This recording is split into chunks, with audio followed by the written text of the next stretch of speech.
In the 80s, two space creatures were hunting us all over the place, and in the 90s, they started turning attention to each other. Well, I am the Game Collector, and this is Second Opinion Games, and today I review 3 video games. It's time for a little Aliens vs. Predator.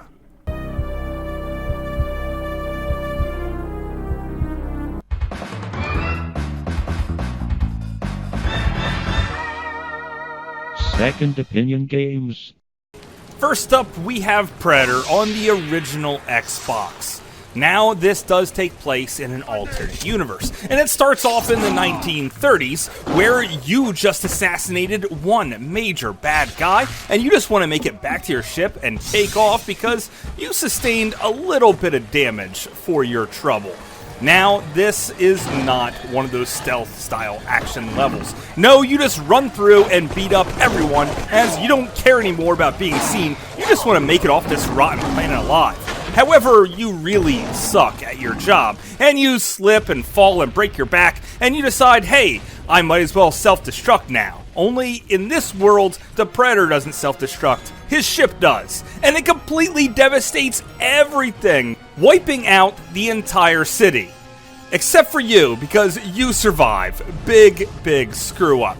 So when your Predator friends come to pick you up, you are punished by being sent to a giant bug world, and you're stuck there for 100 years to either die or to kill all of the really bad bugs. So of course you survive, and the humans of Earth have figured out the Predator technology. So now when Predators show up for a good hunt, they just die really quickly. So they pick you up and put you back on Earth to clean up your mess. After all, it's all your fault, so you have to clean it up.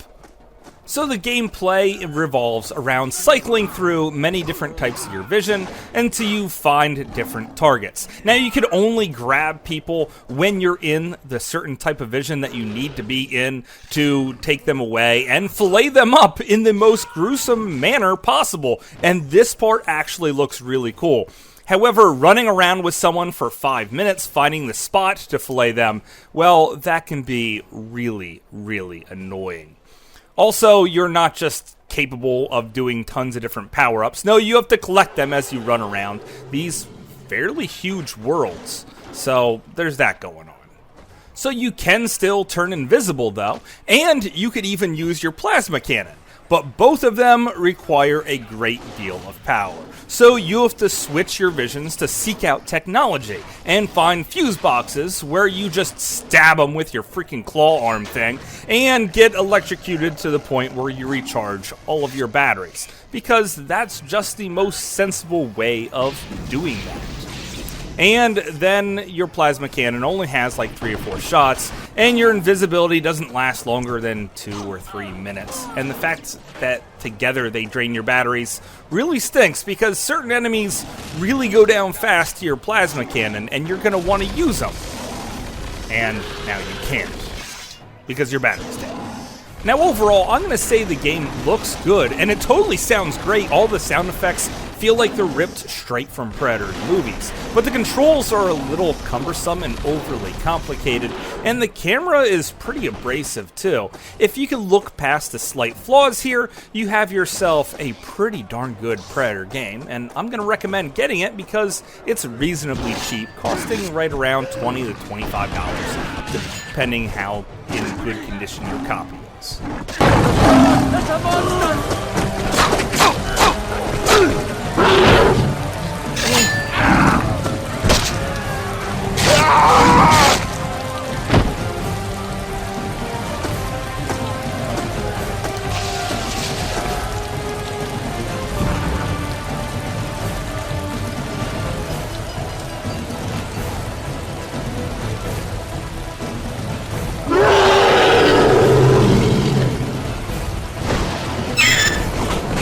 The next game I want to talk about here is Alien Resurrection for the PlayStation 1. Now, this is not a typical Doom clone of its time, like Aliens Trilogy. No, instead, this is a first-person survival horror game. And this is the first time it's ever really been done right. Everything's pretty dark, but you do have a flashlight. Every bullet you pick up counts. And you can pick them up by, of course, blowing up boxes. Now, there is no map in this game, and that made me very sad at first. And so I realized it's a very linear path, and everything sort of locks behind you, so you don't really need a map, because you're never really backtracking that far anyway. Well, of course, that doesn't stop it from having all the tropes of collecting keycards to open up doors, turning valves, and hitting computers to stop electrical bolts that block your path.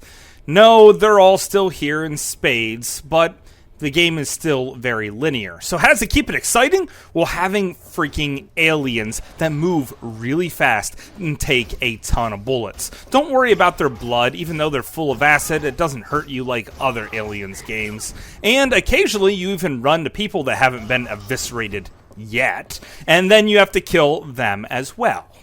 Those aliens, they're pretty smart and fast, and they could really gang up on you too. So you're going to have to make good use of your resources. And that's one of the things the game really does right. It only gives you enough bullets to really barely make it through a level. So savor every single shotgun shell you get. Now your regular pistol has infinite ammo, but it's so darn weak, chances are you're going to die if you try to kill anything other than a human with them, or occasionally exploding a box. Now there's air vents everywhere for you to duck walk through, and that's a little annoying, and the aliens are probably going to come after you in those air ducts, so be aware of that as well. So if you look up old reviews of this game, well, you're going to find out it actually scored rather low. And that's because the controls, they're all just so confusing. You have to use one analog stick to look around, and the other one to move forward and backwards. It's so crazy because that's how freaking games are played today in the modern game. Yes, this game invented the modern control layout for all first-person shooters to this day. And it got horrible reviews because of it at the time. And now, it makes it a lot more fun and completely playable, and anyone would be able to pick it up and play it. And even though it looks still kind of ugly, it's a terrific game. My heart actually raced as I ran away from the last boss of the game, who's freaking invincible. I put all of my ammo into it, and it just kept on coming. The only thing I could do was smash some windows, turn some valves, and just keep running. It was like being inside of a Stalker film. I had almost no energy left, and when I finally blew that thing out of the air ducts and got to see the game over screen, I was relieved. And I swear, this is one of the most horrific times in my life playing a video game, because it was just so freaking scary and unnerving, and I thought I was gonna die.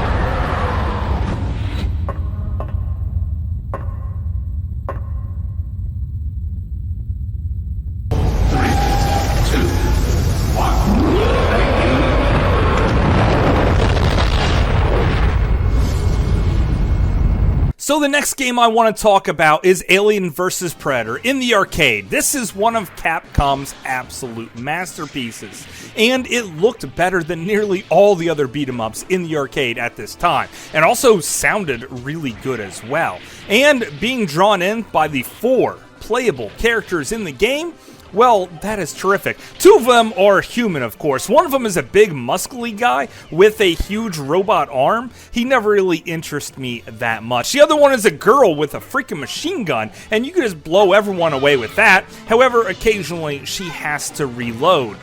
And I think she's actually a really good player too. But the 2 characters you should always be playing as is the Predators themselves. There's a Hunter Predator and there is a Warrior Predator, and both of them are pretty close to the same. Honestly, I really don't know the difference between them. I just like killing tons of aliens and ripping them to shreds. Now granted, it's a little weird to see predators pick up human grenades and human guns and start mowing down creatures from another world with them, but yeah, that's not nearly as weird as the cutscenes where the predators actually talk to the people. And why are they decide to team up with humans? Because other humans decide to breed tons of aliens, and they're gonna let them go on their enemies on Earth. And the predators know eventually, well, the aliens are just going to take over and get rid of one of their favorite items to hunt in the entire universe. So essentially, they're treating Earth like a little bit of a hunting preserve, and they just want the rights to come back and kill us whenever they want. So, you know, who couldn't get behind that? Now this is one of those 3-button cabinets, and if you smash all the buttons at the same time, you can do a super move that uses energy, but you really probably shouldn't be doing that unless you have full energy and there's a turkey laying on the ground next to you that you just liberated from crate. Now, one of the buttons is for jump, for the classic jump kick that you'll be doing a lot, or just a punch button. And the other one is for your special move, whether it's the plasma cannon or the girl's machine gun for mowing things down. However, these usually need to be reloaded or they overheat, so you have to use them sparingly unless you pick up a special power-up on the stage that lets you just unleash your fury on everything. And man, is that ever satisfying.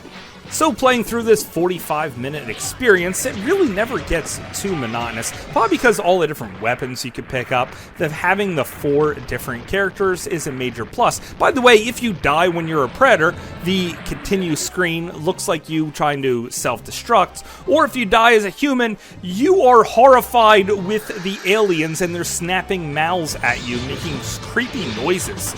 And there's also some segments where you ride on the back of a tank, mowing down everything with your special weapon. Also, you get to fight an infected predator himself, and he is probably the hardest boss battle of the entire game. Of course, there is the massive alien queen at the end, who is basically just a quarter sucker trying to eat up every single coin in your pocket. This is a great experience, and even better with a friend. This whole game is beautiful and is probably goes down in the history books as one of the best beat-em-ups ever made.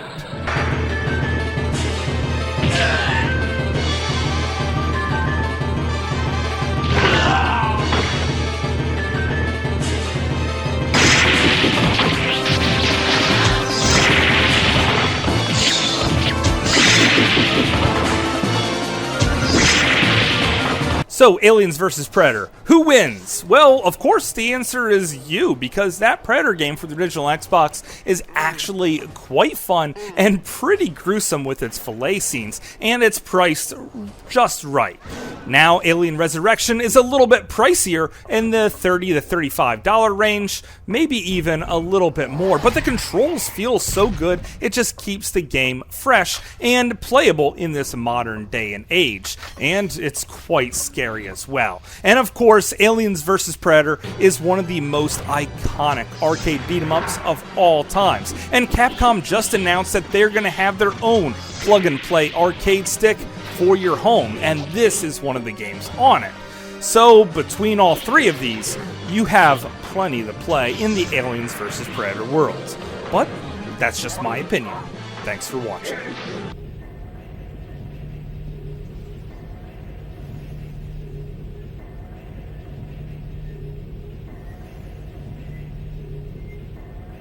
So hopefully you guys enjoyed this review. I had a great time making it, and I'm sure some of you guys thought I was going to talk about Alien vs. Predator on the Atari Jaguar. But you know what? I already did a full review of that, so I recommend you go back and watch it. Or if you want to know more about an Alien beat-em-up game that Capcom also made, well, check out my horror games in the arcade episode, and I'll put links for those off to the side. So I want to know, what 3 games should I tackle next or in a future episode? I have plenty of ideas myself, but I want to hear from you guys. So make sure you leave me a comment and even tell me how much you like my channel, or tell me how much I suck, because, you know, that happens too, and it's quite hurtful. So until later, I will see you again, guys.